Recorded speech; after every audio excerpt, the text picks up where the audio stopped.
and welcome to episode 13 of View from the Sideline. I'm Chris, and Rich is back with us this week. Hi Chris, good evening. How are you doing? Not too bad, yourself? Yeah, good, thanks. Good episode last week. Thank you very much. Of course, listen to it. Yeah, good to be back.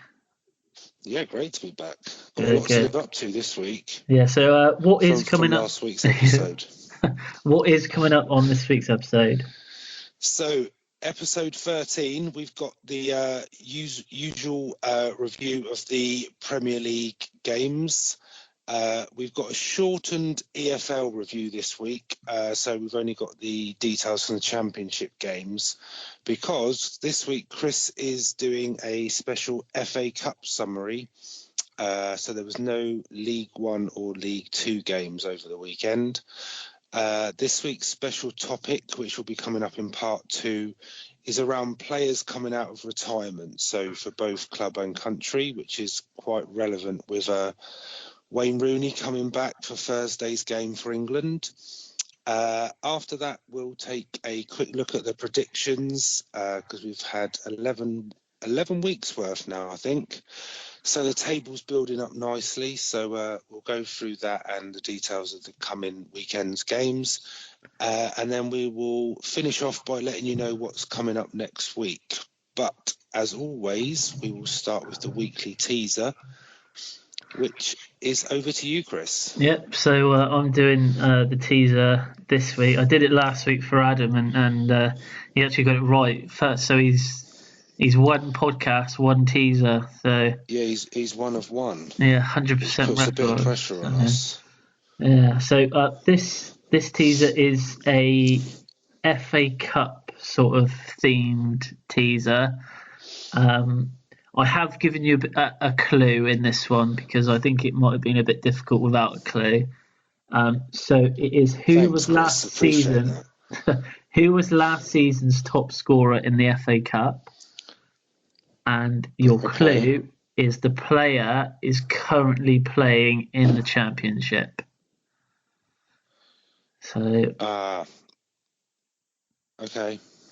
So have a little think about that, but I think it's one of those, if you know, you know. If you don't, I think I do know, but I'm sure throughout the duration of today's podcast, I'll change my mind. Okay. I'm quite happy with that one because I thought the teaser was going to be related to the Yeovil goal montage you put on last week's podcast. A lot of people highlighted the fact that they really liked that montage and they liked the effort that I put into it. I just wasn't expecting every goal in the history of Yeovil Football Club. They were important goals. You know, I had to give the people what they wanted. They wanted more absolutely. Goals. It's very impressive, Chris. Very, very technical. You're very gifted. We won't go into how long it actually took me, but I will tell you at a later date how long it took me to do that. Okay, so we will go into the Premier League weekend review, and the first game up was the Cardiff-Brighton game. I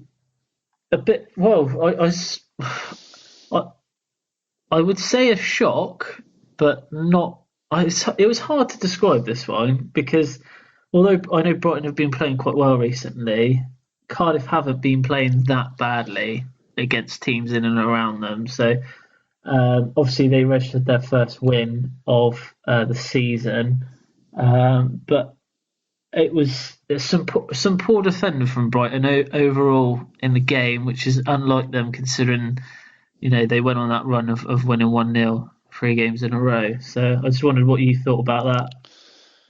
I wouldn't disagree with you. I think from a Brighton perspective, I think the red card definitely changed the game. I don't think they can have too many complaints. I think from my view, it was a definite red. I think it was justified. I think the red card was justified. It was quite bad. Yeah, I'd say so.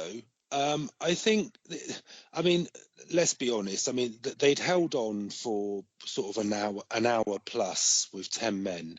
So there's got to be an element from a Brighton perspective that they've got to be gutted to concede a goal in the last minute like they did. I thought they defended okay. I think they obviously had to change their game plan a bit. So I mean, it's never ideal when you go down to 10 men away from home. Especially, I'm sure they were 1-0 up, weren't they? When they went down to 10, they were winning. But from a Cardiff perspective, they didn't stop. They didn't stop fighting, and I think playing at home in a game that is winnable against 10 men, that's absolutely the sort of game that they should be. Definitely, yeah. They've got to look at getting 3 points from if they're going to stay in the division. So the fact, I mean, they never gave up. They went right until the end and managed to get a winner at the death. So the Bamba goal, I think it wasn't great defending, but obviously Bamba managed to stab it home at the end. But yeah, it's I a think bit you of could pinball tell in the box, really. But yeah, I mean, Brighton probably should have cleared it, but you could tell how much that meant, I think, for them and for the fans. I think I found it quite funny that he took his shirt off and he got away with it because apparently the referee didn't see him. And then he asked him. They interviewed him afterwards. Don't tell him. Yeah, it was quite funny, but well, that's an automatic yellow in it. But I guess you can let him off. I mean, yeah, it's not going to cause too much damage. Good game for Cardiff and a good win for them. Do you see this now as a stepping stone to more wins? Or do you think that they've won now and having an international break is not going to help them, having that sort of time off between I don't the think the games? international break's going to help them. I mean, I think that's their second win, isn't it? They beat Fulham. Oh yeah, sorry, the second win. So they've got 2 wins. I don't know. I mean, it's not going to do them any harm. I'm not going to put my neck on the line and say that I think they're going to stay up now because they've got a bit of momentum. But yeah, I mean, having a week off probably isn't the ideal thing for them, but they got 3 points. They can't really ask for much more than that. They just have to go into the next game and try and build on it and see where it goes from there. Unfortunately, I still think they'll go down, but they'll go down fighting. So next up was the Huddersfield West Ham game. Again, Huddersfield did play really well in this game, I thought, especially in the first half. They created quite a few chances. Obviously, got the goal. But Fabianski did make some good saves to keep it at 1-0. But what was the West Ham goal? 4 Huddersfield players on the line, and he still managed to get it into the goal. I thought that was quite clever. Well, I think. Well, the only place the ball could physically go in is where it went in. I think. The game as a whole, I think Huddersfield. I agree with you. I think Huddersfield played pretty well, to be honest. It's surprising what a win will do for a team at the bottom. I mean, they came off the 1-0 win against Fulham. I think it was on Monday night. So, I mean, they obviously went into the game with a bit of confidence and took the lead. I mean, again, they're quite similar to Cardiff for me. That they'll always give it a go. So if they do go down, they won't go down without a fight. I don't know. I think a draw was probably a fair result. I don't think West Ham can have too many arguments, to be honest. I think on paper, any team playing Huddersfield is probably favourites to win. So Huddersfield 4 points from their last 2 games, considering how many points they'd accrued so far in the season, they're going in the right direction. Yeah, they are playing well, and I think they're correct because even when they played Liverpool, the game before this one, they were creating chances. They played really well in that game, I thought. And they created enough chances, but there was just no one really there to actually put it in the back of the net. But they hit the bar, didn't they? The weekend when they were 1-0 up, it was sort of a cross-come shot that it was one of those ones that hits the bar and sort of rolls agonisingly along the goal line, but just doesn't go the other side. I mean, a couple of inches the other way, and they go 2-0 up. It's a completely different game. But I'm not sure they'll be that disappointed with a point. I thought they'd be happy with that. To be honest. Yeah. So every point sort of helps. I just think it's probably because the other teams in and around them, well, apart from Fulham one at the weekend, it's probably not as beneficial as it could have been. No. Good game though, I thought. Good Yeah, game. it was, yeah. So the Leicester Burnley game, obviously quite an emotional day for the Leicester fans and players and everyone involved in the club. It's obviously their first game at the King Power, obviously since that tragedy. And I thought Sean Dyche summed it up quite well after the game in his interview, where he said, at the end of the day, the result was irrelevant today. It was obviously about everyone inside the ground and the support that the fans gave. But yeah, I thought it was all done really well. I thought, it was. I completely agree with it. Yeah. It almost, well, it does put it into perspective. It's just a game of football. Yeah. At the end of the day, I think the game was almost secondary to what was going on, and rightly so. I think that it was. I think it was brilliant how the fans showed their respects, and I think you can tell that some of the players are still quite affected by it, to be honest. And I think it will take a while for them to get over it. I don't. I've got to be honest. I'm not sure that they were that worried about the game. If that makes sense. No, I mean, yeah, I think it's you're right. almost as if they just. I would imagine they probably just wanted to get the game out of the way, because it was the first game at home since what happened. There was always going to be a more of a spotlight on it because of that, and because of the tributes and that were paid and that sort of thing. I think the game was almost it had to happen, but Yeah. So the game itself, Joe Hart, after a few bad games, shall we say, not entirely his fault. I'd say it's more the defence in front of him, but he actually had a good game. I think he got man of the match actually on Saturday. I think a clean sheet for Burnley after sort of So I'm not some sure of the score lines they've been having is pretty good. Yeah, so before this game, Leicester were the only club to have scored in every Premier League game this season. I didn't know that. That's a good start, Chris. Thanks. So obviously that's run out now, but again, like we said, I think any result on the Saturday, I don't think it would have mattered, and it rightly probably doesn't matter. Absolutely. Like I say, it's secondary to what the important thing was around that game. Okay, so we'll move on to the Newcastle game against Bournemouth. So back-to-back wins for Newcastle and back-to-back defeats for Bournemouth. Newcastle gunning for Europe, I think. Yeah, Newcastle.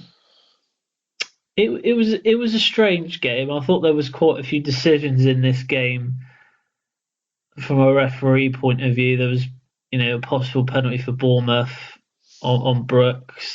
He went down. I think it probably was. I thought it was a penalty. But the Rondon, who hasn't really made that much of an impact since signing for Newcastle, comes up with the goals in this one. And that's what he can do. I think that is what was seen on Saturday was the potential that he has. He was out muscling the defenders. He was making a menace of himself. But I completely agree with you. I remember saying in one of the first episodes of the podcast about how I thought Rondon would be a really good signing for Newcastle. And unfortunately, he hasn't done it. I mean, I think it was related to the Spurs game, because when Spurs went their first game of the season, I thought he played pretty well. And since then, he hasn't really done it for them. But I 100% agree with you. He bossed that back four. And I think the second goal just was it almost epitomised what he's good at. When Kennedy gets the ball on the left, I mean, it's a brilliant cross into the box, and Rondon just sort of muscles the defender and gets his head on it, and it's a bullet into the back of the net, almost like Shearer. And And I think that's what he can do, but he just hasn't done it on a consistent enough basis for them, which is obviously doesn't help them. It doesn't help their position. But like you say, 2 wins in a row, considering the form they were in, so it can't be a bad thing for them. No. 6 points out of 6 is a pretty good return. Yeah. Bournemouth did have a good chance towards the end. I think it was Jordan Ibe missing probably their best chance there in the second half. But for Bournemouth, no, obviously they had such a great start to the season, and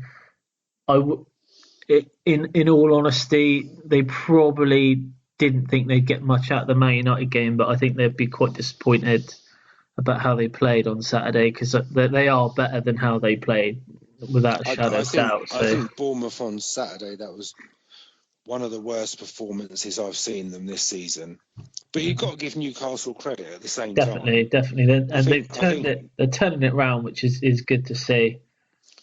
Yeah, I mean, I thought I probably would have gone for a Bournemouth win in that one, to be honest, before the game. But Bournemouth weren't really at the races, and Newcastle were really. So I think definitely a fair result.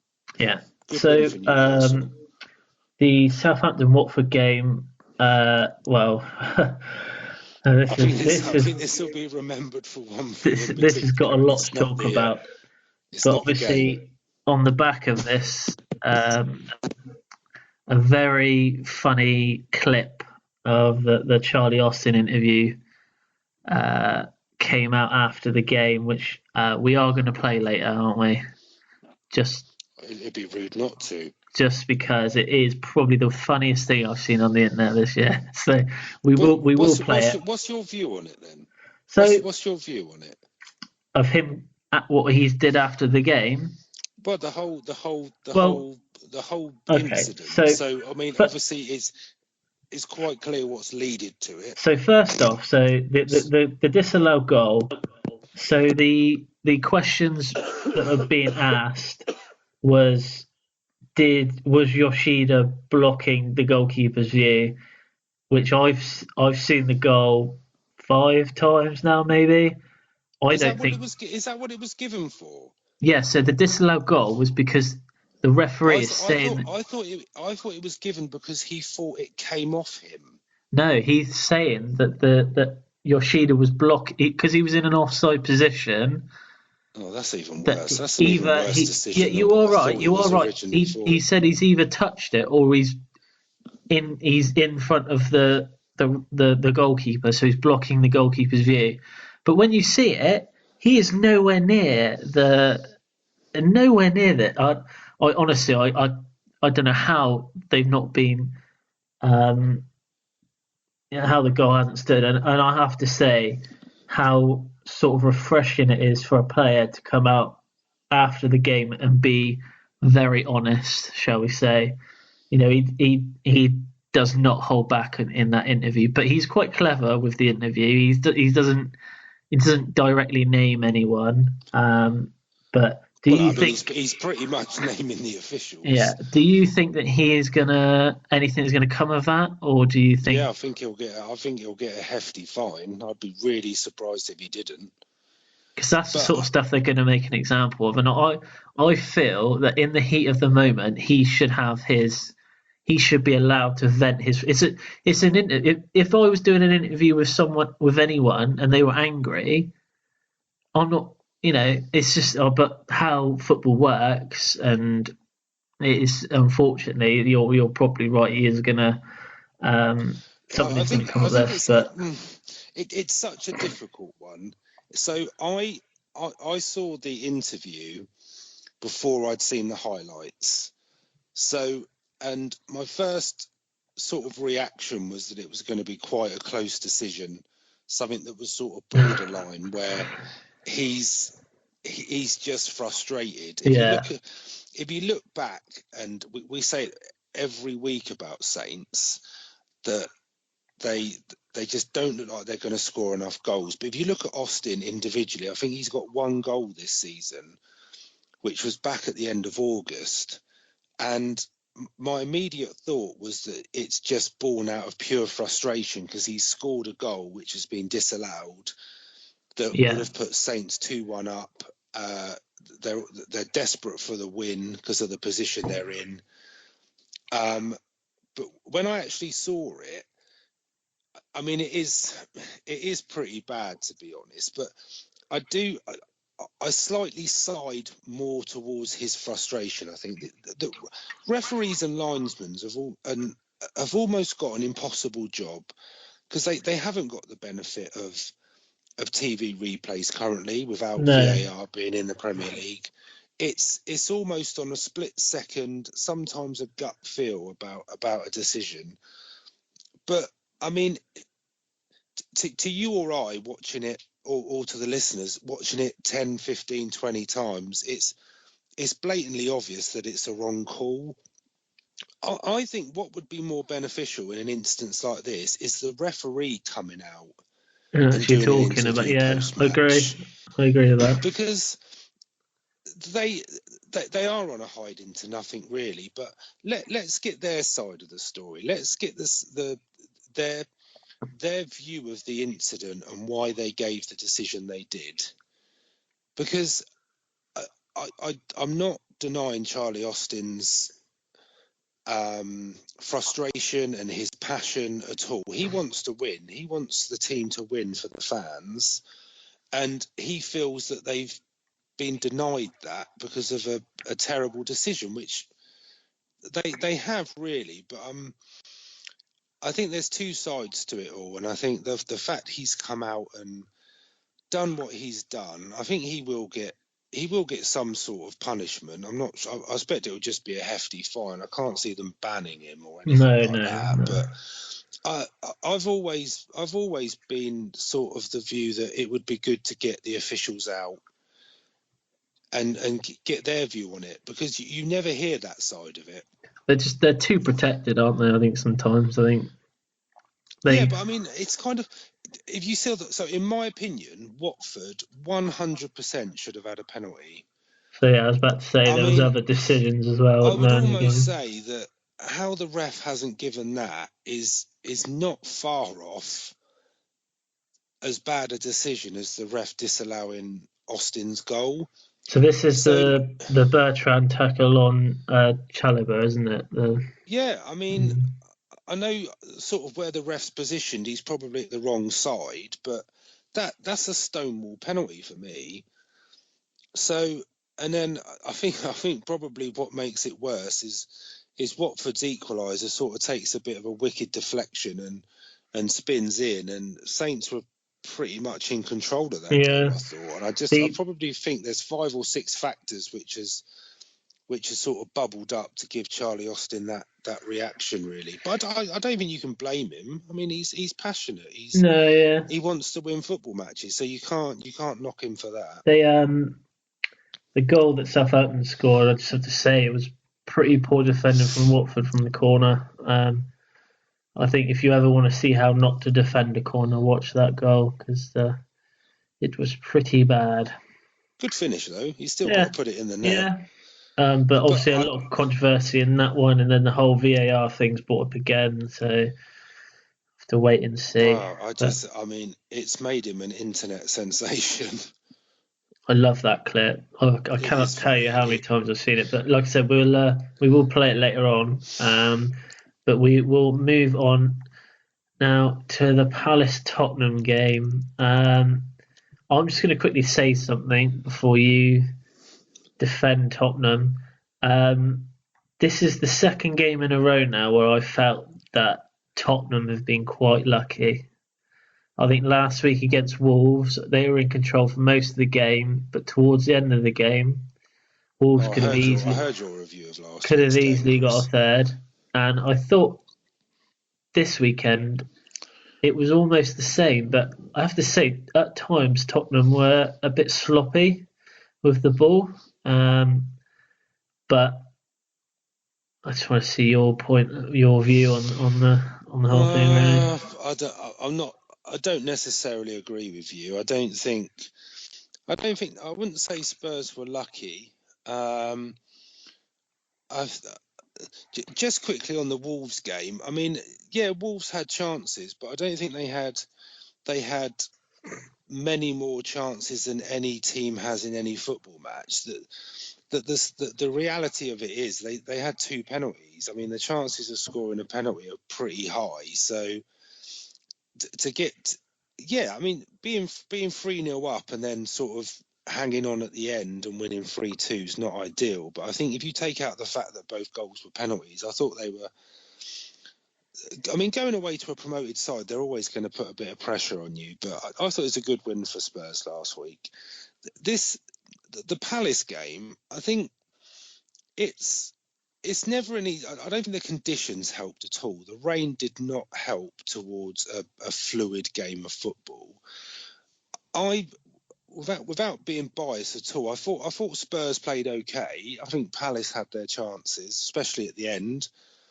I think Lloris made a good save. He looked a bit. I mean, he came out for a couple of crosses and flapped at them, which wasn't great. But I think from a shot stopping perspective, I thought Lloris played okay. I think Spurs deserved to win it. To be honest, I thought it was a good win. I think Yeah, that's what Spurs are doing at the moment. They're yeah. just sort of quietly going about their business. They're winning by the odd goal. So the goal difference isn't great compared to the other teams at the top. But the one thing that really impresses me and gives me confidence being a Spurs fan at the moment is the squad depth. If you think over the last 3 or 4 weeks, the amount of players he's used, and we can always go back to the summer where Spurs didn't make any signings, etc., etc. But I think you've just got to look at the back 4, where you've got Spurs have got 4 really good international level fullbacks, and we've also got 4 quality international centre backs now as well. If you think that Foyt is, I mean, I think he was pretty lucky to keep his place, to be honest, after Wolves. And I know he got the winner, but I mean, he's keeping Sanchez out of the team, and Sanchez is a quality defender. Obviously, Vertonghen's out injured, but it's even people like Harry Winks. Harry Winks is playing really well at the moment. Even Sissoko. And I mean, the fact that the Spurs fans are singing a song about him just sort of shows. Yeah, he has a song. How far he's come. But I mean, we're making a big deal of that because they've got a chant for him. Yeah. But Wanyama started the match, and he played well. Obviously, we got Dembele, Dele Alli played, Ericsson was on the bench, Winks was on the bench.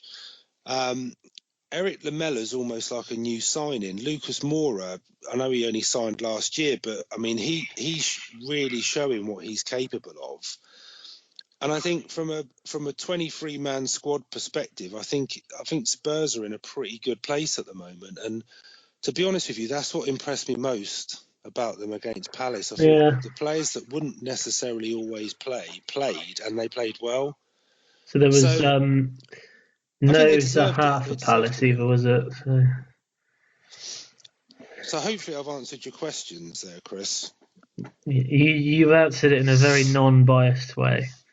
Thank you. Anyway, right. That's very kind. So that was the Saturday games. So we move on to the Sunday games now. So first up was the Liverpool-Fulham game. I don't think many would be surprised by the outcome of this result. With Liverpool where they are in the league and Fulham just conceding left, right, and centre. But Fulham had some good chances in this game, especially right near the start of the game when Sessegnon put his shot just wide. And obviously, a disallowed goal for Fulham turns into a goal for Liverpool. Did you think he was offside, Mitrovic? No, I didn't. I didn't think he was either. I think there's a player in front of him who is marginally offside, but Mitrovic is certainly level, and I thought that was. I'm not convinced any of them were offside. If you look at I think was it Alexander-Arnold on the left? Yeah, It was sort of on yeah. the edge of the area. I think he's playing them all on side, to be I honest. thought they were quite unlucky for them. I thought that goal should have stood, and then literally 30 seconds later, Salah's put in one in Wasn't the even that, back, it was isn't it? 9. Was I it nine? counted Was it, it? 9 seconds, Uh, yeah. I don't I don't think anyone's surprised Liverpool won. I think there may be a few eyebrows raised about the scoreline. I think people probably thought Fulham were going to go there and take a bit of a beating. yeah, But the most surprising thing for me was, like you say, I thought Fulham actually played pretty well. Obviously, Sessegnon's chance when he's not clean through, but he's one-on-one coming in from the angle and sort of puts it wide. And then I think a few minutes later, Alisson spilled a shot, but the ball sort of rebounded to a Liverpool defender to clear it. Salah had a couple of good chances in the first half, so I thought it was quite even. But yeah, when it's not going your way, to get a disallowed goal, pretty much you're still sort of remonstrating with the officials. Alisson puts the ball down, sort of like I say, 9 seconds later, you're 1-0 down. I think it's just the way it's going for Fulham at the moment, which is a good. bit of a shame. I thought they played okay. Yeah, good finish though by Shaqiri for the second goal. Yeah, Good yeah, it was a cross, good good finish. It finish. was a good finish. This is this is Fulham the have always have got their issues defensively. One thing I thought they played so narrow at the back. I thought they just left, well, as they always do. They leave so much room out wide, yeah. and that's just one thing you don't do against anybody, let alone Liverpool. But that's the second game in a row now. I would say that I don't think Liverpool have played particularly well, but still come out with 2 wins and 2 clean sheets. So Yeah, yeah, absolutely. But that's what I think about Spurs, to be honest. Take away the clean sheets, they're not playing well, but they're still winning. yeah. Anyway, so the next up is the Chelsea Everton game. Where do I start? It it was I a think we can just skip this one.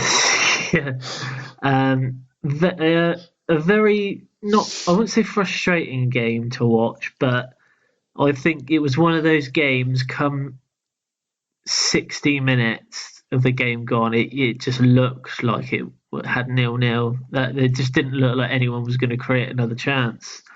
I think chances were few and far. Couple of half chances for Chelsea, but I wouldn't. On another day they might have gone in. Alonso had a good shot, good save from Pickford. I thought But Willian had probably had the best chance. I think he probably had the best yeah, chance of the game. But I'd have to say, after having such a good game again, so I'm going to talk about Morata. I have never known a player to be caught offside so much in one half of football. Literally, the second half, I think he was caught offside in approximately about 10 minutes. 4 times I counted. 4 times in 10 minutes. And it's just, I don't think he had the best of games, did he? it's To just, be honest. it's just, sometimes he's so frustrating to watch.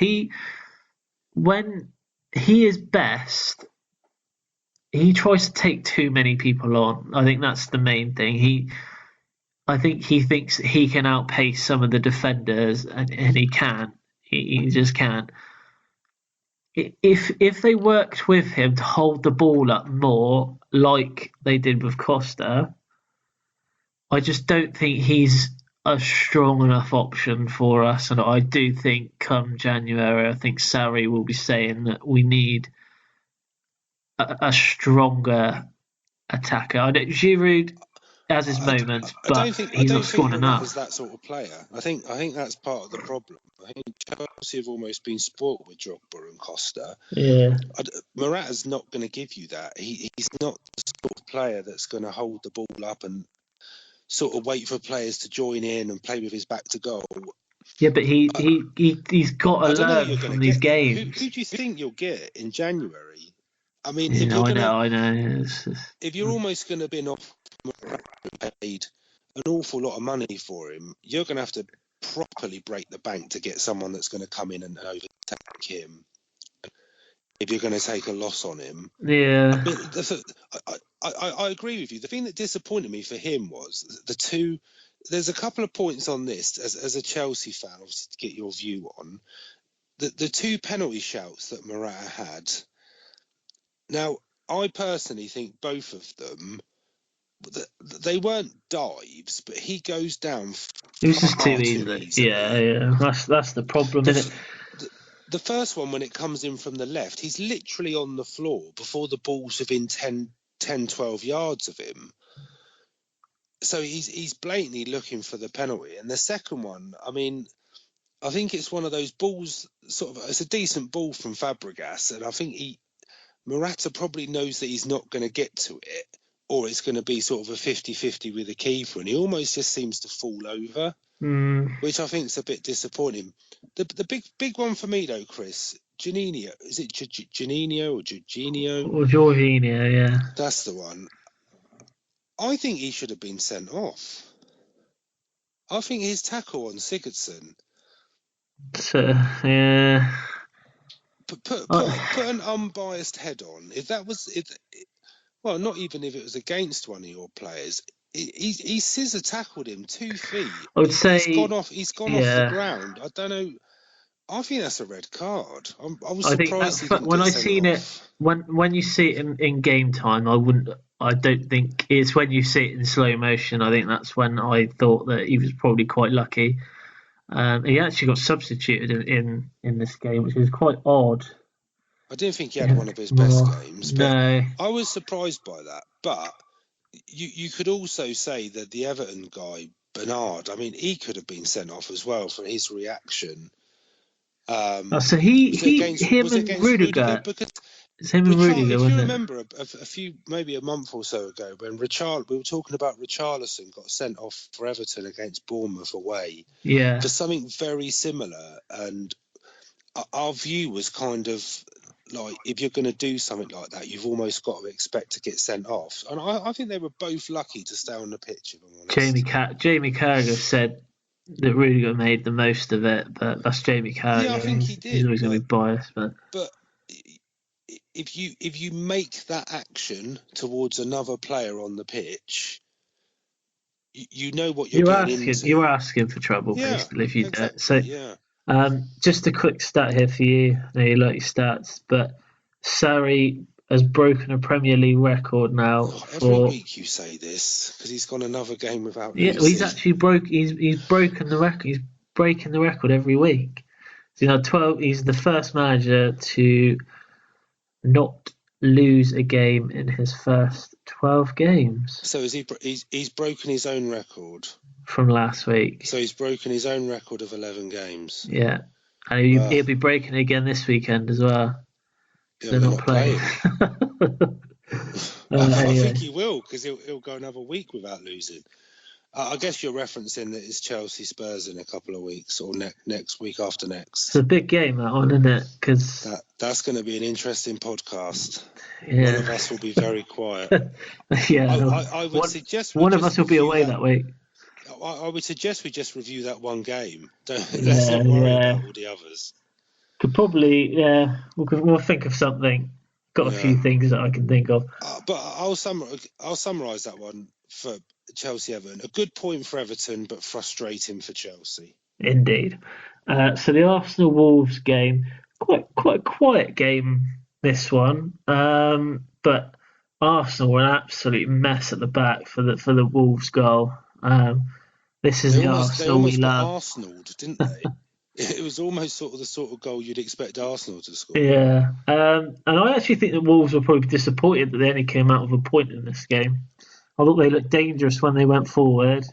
Leno made a good few saves, but Wolves at the same time defended and blocked literally everything they could to stop Arsenal from scoring. So.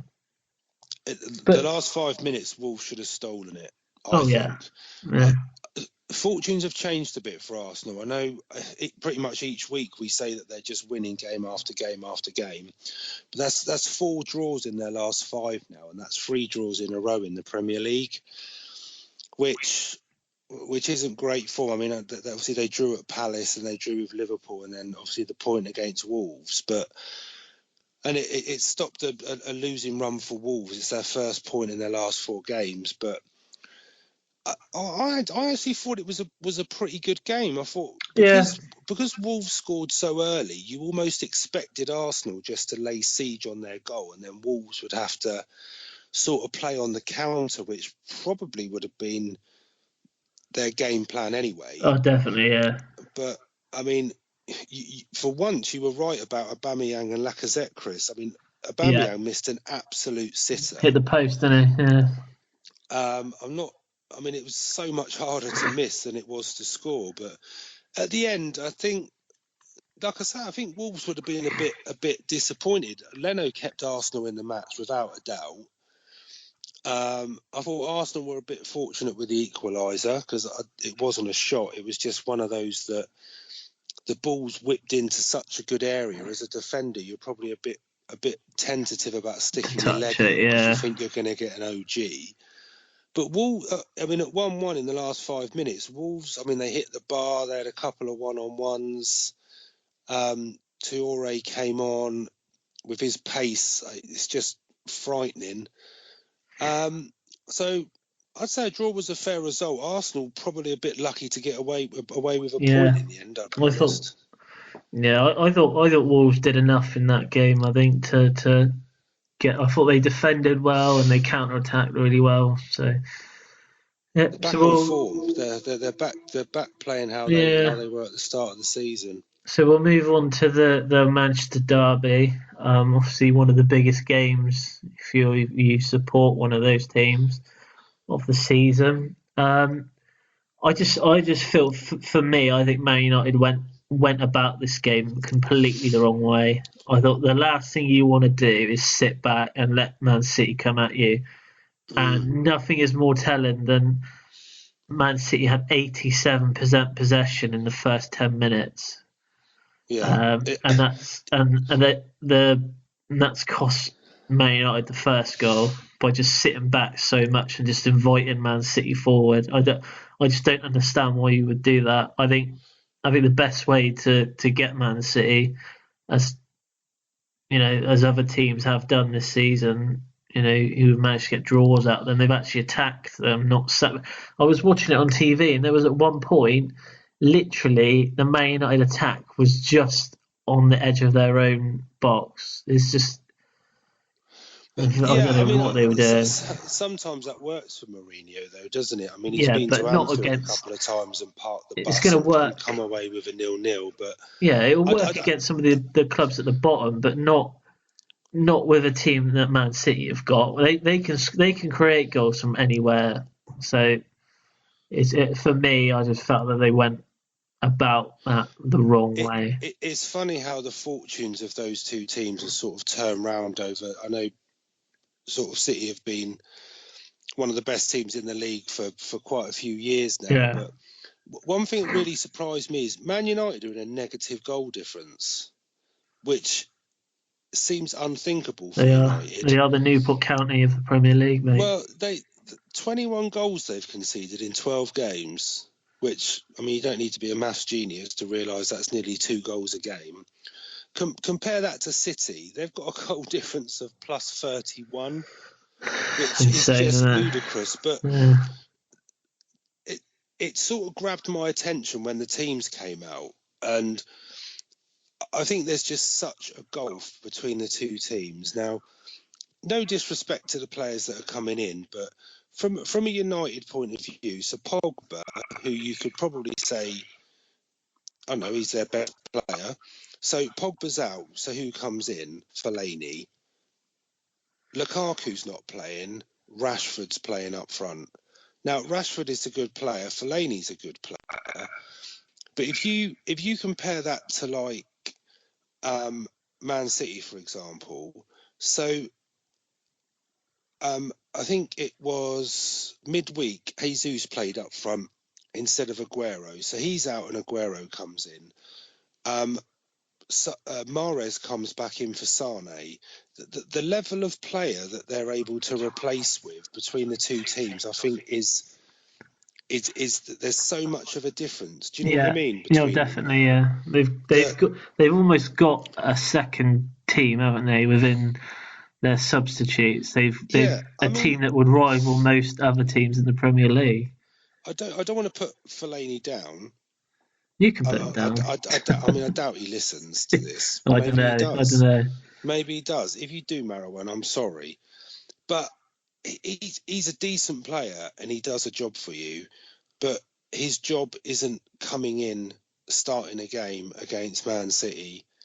His job is more coming on in the last 10, 15 minutes To when you shut need up a goal. shop.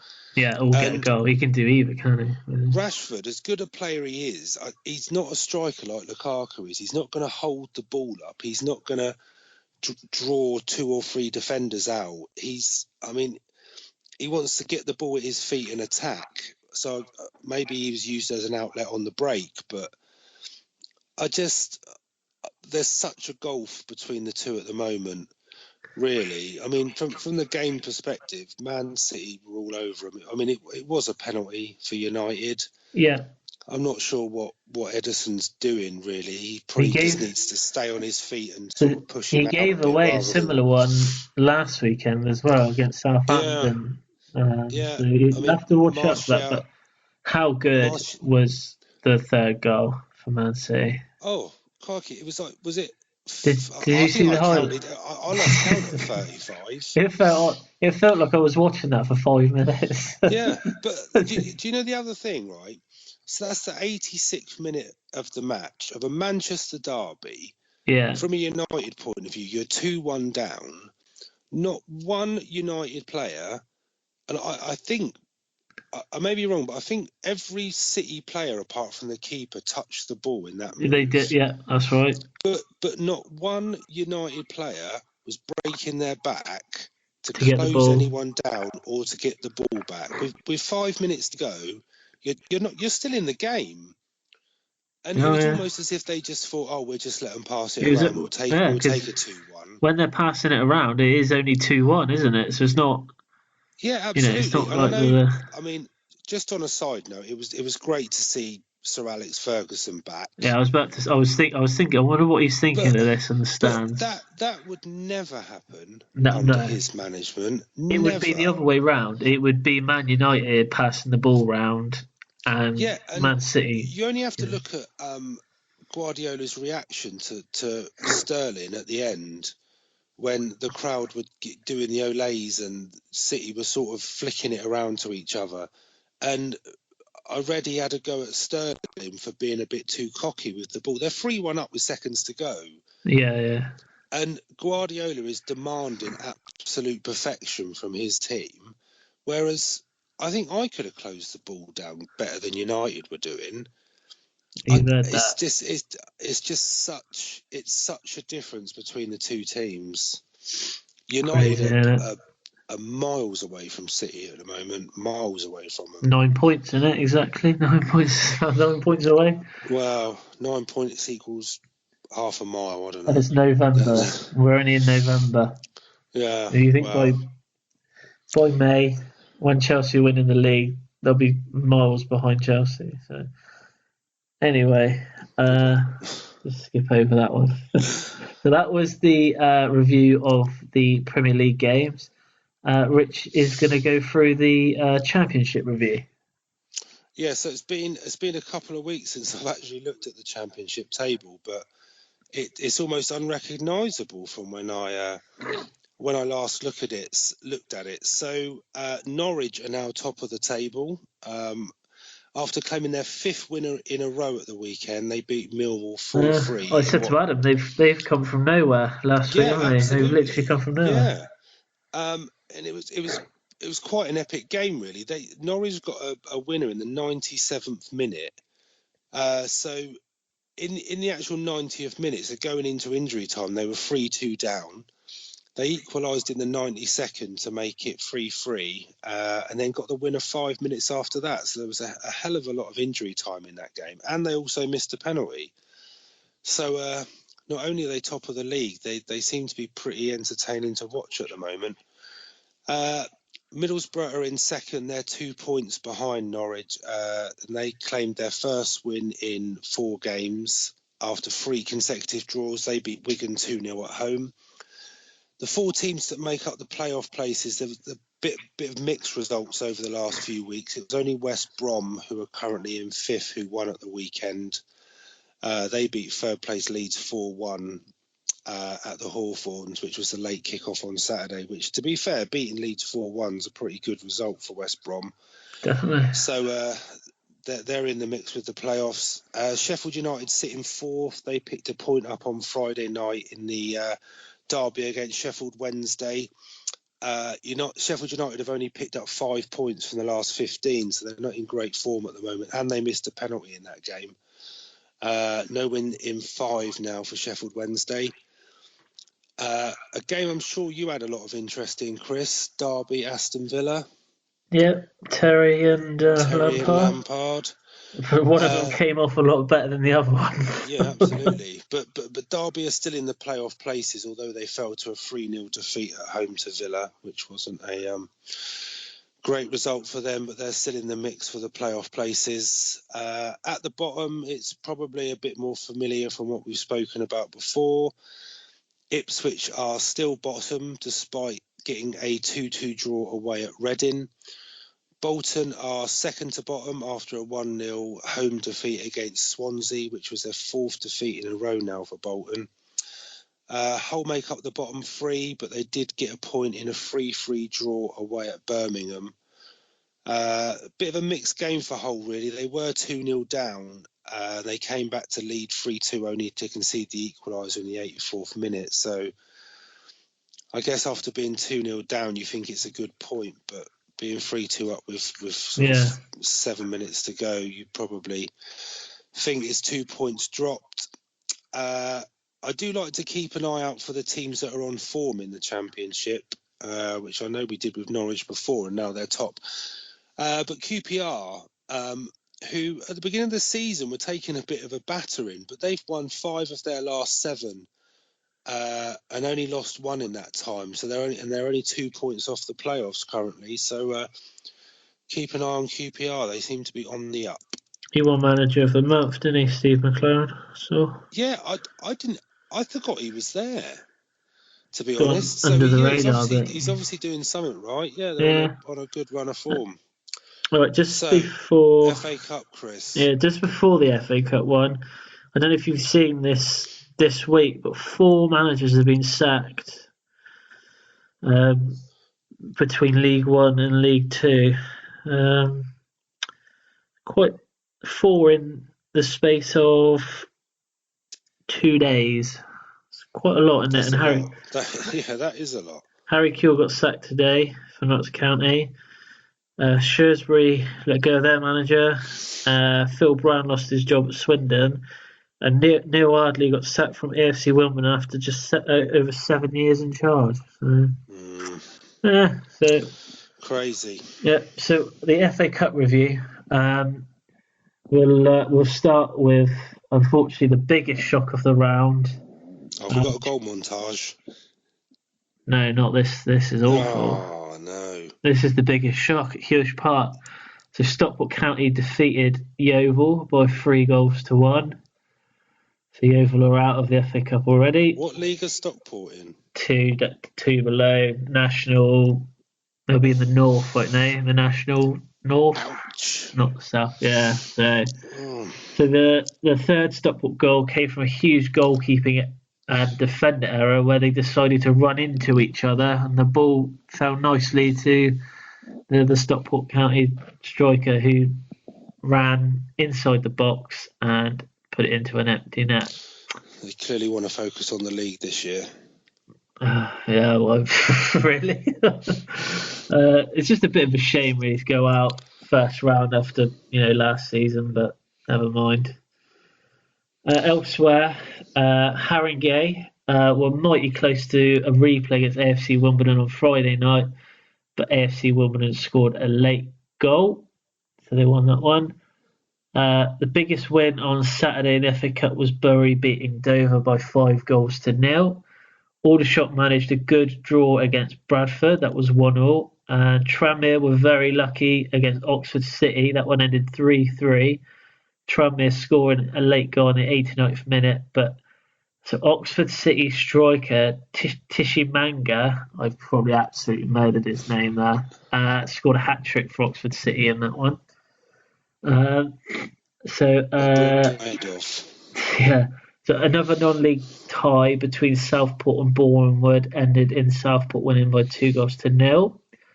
A 94th minute goal for Plymouth meant that they secured a place in the second round, and that helped me on predictions, actually, that result. Maidstone beat Macclesfield by 2-1. And there were also wins on Saturday for Portsmouth, Accrington, Stanley, Barnsley, Peterborough, Blackpool, Lincoln, Newport, Rochdale, Scunthorpe, and Woking. Moving on to Sunday's games, Salford drew 1-1 away against Shrewsbury, which is quite a good result for Salford, whilst Chorley also got a well-earned draw against Doncaster. Chorley were down to 10 men in that one for the last 30 minutes and managed to hold on. A great game between Guiseley and Cambridge. Guiseley ended up winning this one 4-3. They were 4-0 up in this game, and then Cambridge scored 3 goals in the last sort of 20 minutes, so almost got it back to 4-4 in that one. Solihull Moors defeated Hitchin by 2-0, and there were also wins for Fleetwood, Sunderland, and Wrexham. And then last night, Oldham beat Hampton and Richmond by 2-1. Oldham scoring in the 95th minute. So yeah, that was good. There's still quite a few non-league teams in. So yeah, there are a few still. Yeah, I think as long as you can get some that survive, and they've still got the dream alive of a big title. Yeah, there's some as well that have got draws. Like Aldershot, they got a draw against Bradford. Obviously Stockport through. Obviously the draw was made yesterday, so Woking as well were through. So yeah, you always like to see at least 2 or 3 non-league sides in the third round. Yeah, it's good. It's good for the competition they stay in. But yeah, so that was a mixed review of the Championship and the FA Cup. But yeah, that is about it for part 1. So part 2, we've got the special topic of players coming out of retirement for both club and country. So yeah, we will see you in part 2.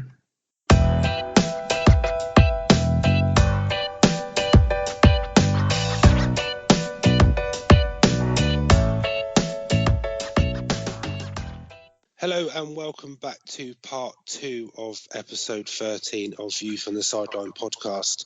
So we're going to carry on with our special topic this week, where with the news that Wayne Rooney is coming back to play for England on Thursday against the USA, we are going to talk about players who come out of retirement. So whether it's for club and country or both in this section. So I will pass it over to you, Chris, to kick us off on this one. So obviously, like Rich said, the news of Rooney will play a part of Thursday's friendly against the USA. Southgate has come out and already said that he won't start, he won't captain, he will just be making an appearance. A lot of different views on this, and I think out of all the things I've read, it is literally been 50-50 on the subject. There are players who have done it before, but obviously, Wayne Rooney being the most current person to do it. But I've actually changed my mind 2 or 3 times on the whole situation. First off, I wasn't aware that it was an actual sanctioned friendly, if you get what I mean. I thought it was, because what I had read, it felt like it was some sort of charity match. But then I found out he's actually going to win a cap for England for it. But I just, a lot of people are saying that it's going to stop younger players from getting a chance for playing for England. But I've seen the team that he's picked. I wouldn't say that people are going to be missing out, because from what I'm aware, he's only really going to be playing 30 minutes tops. So, and he's likely to be bought off before the end of the game anyway. So, well, yeah. So I don't. I don't think I've changed my mind on it. I don't understand why it's happening. Is my honest view. It seems very So, strange because, but I read today that he's coming on. So the plan is for him to come on for the last half an hour or so of the game. yeah, But I think my questions would be, I don't know why he's coming back. So I mean, he's on 100. I think he's on 119 caps. So is he coming back just to round that up to well, this is what I 120? mean. So the actual match itself is the proceeds are going to one of his charities that he is affiliated with. Yeah, But he's still, even if he plays, he gets his cap on Thursday. He would still be 5 behind the all-time cap record. So it yeah, just and doesn't make. he's already the leading scorer. But Yeah, if the match was not against the USA, do you think he would be playing? no, Then I don't see the not. point of it, personally. I And don't think if this is one a of match, just a normal friendly against Andorra or Belgium, I don't. I think because he is associated with the USA now, I think that they're thinking he should come back. But I want to know what I would love to know is whose idea this was, because yeah, absolutely. you look at Southgate. You know, when he took over as England manager, he said that he wanted the younger talent from the squad. He wanted to bring them forward, and it just doesn't feel like this is like Southgate's idea. I think This, it's a you I know, think it's a bit of a publicity do you think it's stunt. publicity? Yeah. But I would you agree say with it's you. If publicity you more for the American League? I think it's probably publicity for the FA, to be You honest with reckon? you. So Yeah. if you think back to the World Cup squad announcement where Southgate was saying that he wasn't taking Joe Hart because he felt that Joe Hart's time was maybe up with the England team, and there was Yeah. younger keepers that he would rather take. I don't necessarily think that's one of the driving reasons that I don't agree with it for this, because by Rooney being in the squad, I don't think he's necessarily stopping younger players from getting an opportunity. I think it goes against everything that he has said in on that subject since he took over as England manager. Yeah.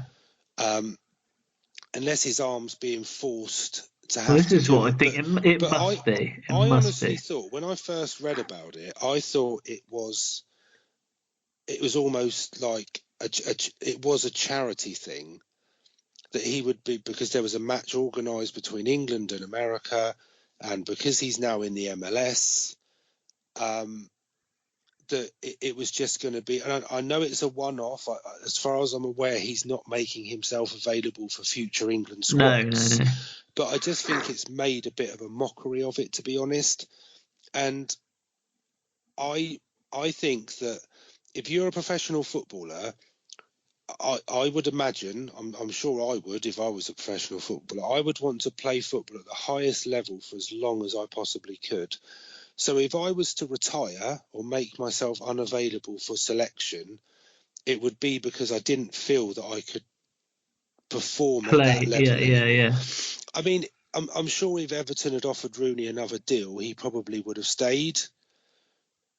Oh, yeah, But yeah. You would have. Yeah. he's gone out to the MLS, and he's proved that he he's still able to play at a decent level. I know the MLS isn't at the same level as the Premier League, but if Rooney knew that he still had enough to offer, Why why retire? make yourself Yeah. unavailable in the first place? That's a good point, and I think it's why why come back? I just is there not a way that he could have just done this without actually playing in the game? Like just Just coming not on to at come half back, I time, guess. I mean, or I don't know, like because a lot of the pundits are saying, like you said, it is kind of making a mockery of the international matches as it is, and friendlies don't have the best reputation at all, and especially from a manager's point of view. But just quickly going back to the point about him, people saying he's taking a place off of someone else. Am I not right in thinking about 5 or 6 of the actual team that I picked have pulled out already because of injuries? So and Callum Wilson, I'm 100% sure he might not play a part against the USA, but he will probably get a chance against Croatia because Rooney, from what I'm aware, Rooney is not available for the Croatia game. They've literally said it is a one-off on Thursday, but I just think they could have done it. What's the reason he's available for the USA game? This is what I don't. Well, yeah, this is what I'm struggling with a bit, because well, maybe this is the only agreement benefit that I can see is that he's getting an extra cap, but I don't see the. It reminds me a bit of Beckham, because I think before Beckham retired, I mean, he didn't come out of retirement for England, but he was in and around the squad, and he was always on the bench, and there was always such a there was such sort of a willingness from the public that he would get that cap that he needed. I don't know if it was his 100th or what it was, I can't remember. And I think he came on for like 3 minutes or 4 minutes at the end of a game just to get that cap. Yeah. Now, to me, that's different, because everybody kind of knew that he was on his way out, that he was retiring from international football. But this is almost the flip side, where Rooney's come back, but no one seems to be too sure exactly why he's coming back. I think he should have left how he left, as the nation's top record goal scorer, 100+ caps, one of the best players to ever play for England. And I just feel he's going to be remembered for coming back for this almost cameo that, I mean, he might have a shocker. He might have a complete shocker. And then that's what he'll be remembered for. If he's coming back, he has to score a goal. I just don't. If he comes back and does nothing for 30 minutes, then so what is the point? He must at least have to score a goal to make it even worthwhile. But I don't even know what that gives you, because all he's done is stretch his record by one. I mean, he's that far out. I don't think anyone's going to catch him anyway. Well, no. Probably not in the. Well, Harry Kane might, but maybe I mean, that's scared of Harry Kane, mate. Well, yeah. But just quick question. Let's see what happens if they get a penalty. Quick question. So he is playing in the MLS at the moment, and he has played, I would say, quite well over there. Yeah. If he hadn't have retired, do you think he would still be getting picked for England based on the last 3 months of how he has been in the MLS? If he was playing at the level he's playing at now in the Premier League, I think he would. I think he would be. That's exactly what I thought. I just think that Southgate is getting his arm bent on this one. I think they've said to him, it's got to happen, but literally just for this one. Because what's for him to stop him then saying, "Well, actually, I've changed my mind.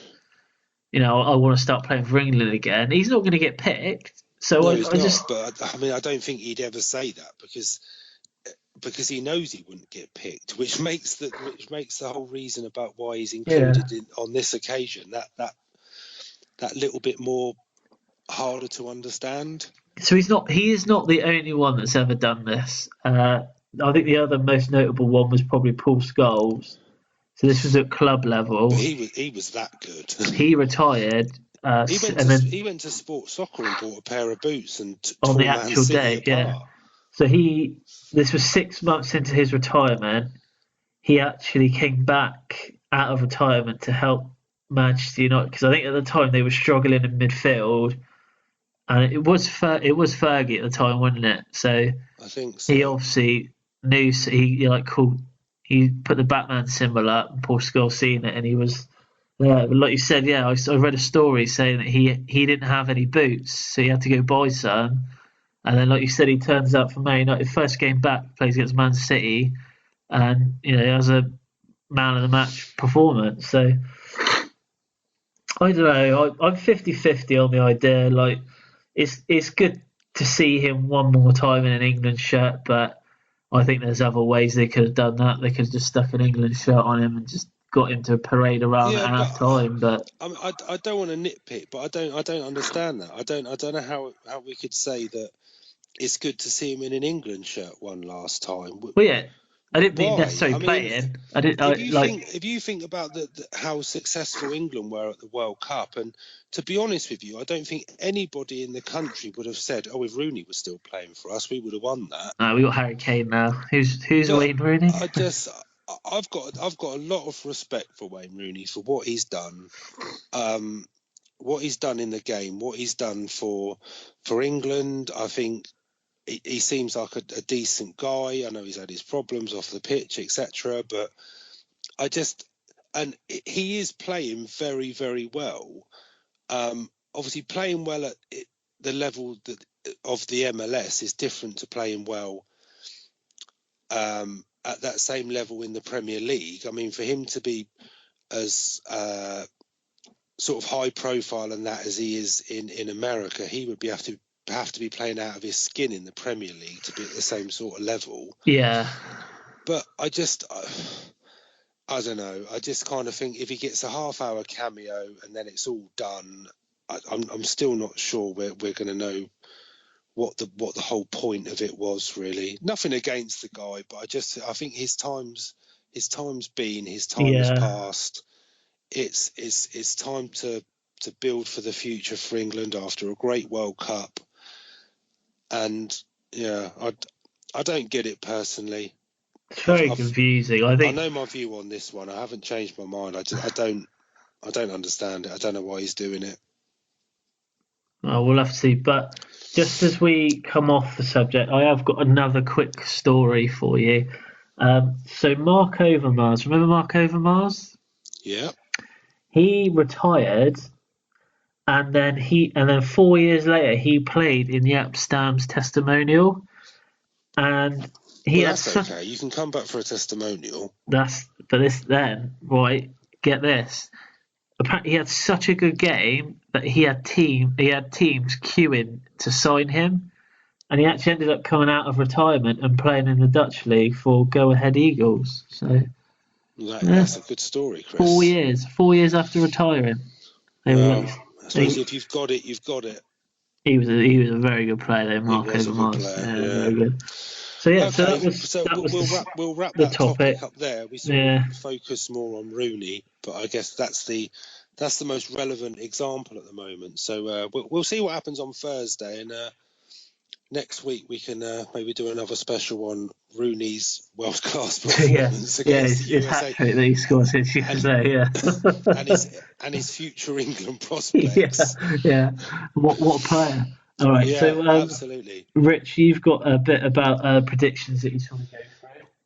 Yes, I just want to cover predictions quickly. So, although it's an international break this weekend, we are carrying on with predictions because there's an almost full schedule in Leagues 1 and 2. So, the guest predictor this week is Mike.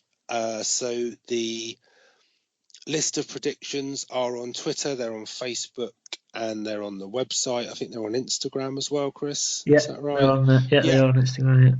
And they're on the website at www.vftsl.co.uk, where you can also see the up-to-date predictions table. So a few high scores over the last couple of weeks. Jamie is still top with 30. Doesn't look like anyone's going to get near him, to be honest, but that's why we want to invite people on. We want to invite people to give it a go to see if you can knock him off top spot. Chris and mine's average have gone back up. So yeah, so we're on week 11 of the predictions this coming weekend. So the table's getting pretty chock-a-block, but yeah, absolutely, we're inviting people to come and have a go if you think you can take on myself and Chris and try and knock Jamie off the top. It's not difficult to beat us either. I don't know, Chris. We're on a bit of form lately. But like I say, if you go to the website, you can see full details. So we've got all the previous weeks, so all 11 weeks worth of predictions, and then the combined table on the website. So check it out on there, and just get in touch if you want to have a go. So the teaser, Rich. I think I know who it is. I was going to answer it when you gave it to me, but I thought that would steady on. I thought that would break the suspense. If I'm wrong now, this is going to look terrible. The question was, who was last season's top scorer in the FA Cup? I gave Rich a clue. I said he currently plays in the Championship. And Rich, who was the top scorer in the FA Cup last season? Is this man on fire? Da, da, da, da, da. Is it Will Grigg? It was Will Grigg, yeah. Yeah. Cue Will Grigg music. Da, da, da, da, da, da, da, da, da. Yeah. That would have been so impressive. I actually knew that. He was the top scorer last season in the FA Cup. I think he had seven. So, yeah, good lad. I'm happy with that. Yeah, I'm happy. 2-1 to me. I'm making these too easy. That's 2 in 2 weeks. I've given teasers. That's not easy. You're just dealing with people that have got a high level of football knowledge, Chris. All right. That's what it is. So that is about it, I think, for this week. Rich, you got anything to add? No, not really. Do you want to just take us through what we've got coming up next week, Chris? Yeah, so next week we have got all the usual bits that we've done. So Rich will have the teaser. The weekend review will not be there for the Premier League, but I believe there won't be one for the Championship either, but we will have one for League 1s and 2. Special topic next week: is the Premier League really the best league in the world? So this is one that Rich has picked, and I know for a fact that this is quite a big topic, and there'll be a lot of opinions on this one. So it's a good topic. So other than that, ways to get in touch. Instagram, Twitter, Facebook, YouTube. Just search View for the Sideline. We will come up on top of the search. But yeah, anything else, Rich? No, I think that's pretty much it. I think that's the topic next week, because we're losing, especially the Premier League review. We'll sort of make next week's episode into more of a special around that, because I think it's a really good chance for us on the podcast to do something we haven't done yet, which is have a sort of a bit of a proper look at the other European leagues, which we don't normally do. We focus on the English league, so it'd be good to do a bit of a comparison and hopefully get a bit closer to answering that age-old question about is it actually the best league in the world? Find out next week.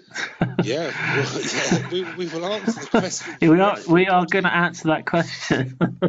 We are, but we must cater. But obviously, we've got to cater for our listeners overseas. Because we have got a few. We don't want to be too biased about the Premier League, so we'll give all the other top leagues around Europe, especially the A League. We've got lots and lots on the A League. I think we can safely say the Premier League is a better league than the A League. I think we'll leave it at that. All right. That is it really for this week. So it is goodbye from me. But Rich, do you want to say goodbye? Goodbye.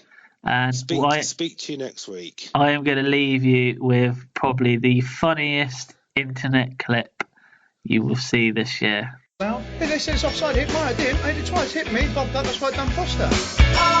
The best league in the world, the most watched league in the world. Give them all the help they need, because clearly they cost us 2 points today. It's a joke. Put that to bed. This week worked hard. Come here to get 3 points. We deserve 3 points today. We've been let down by the officials. That's why we didn't get 3 points.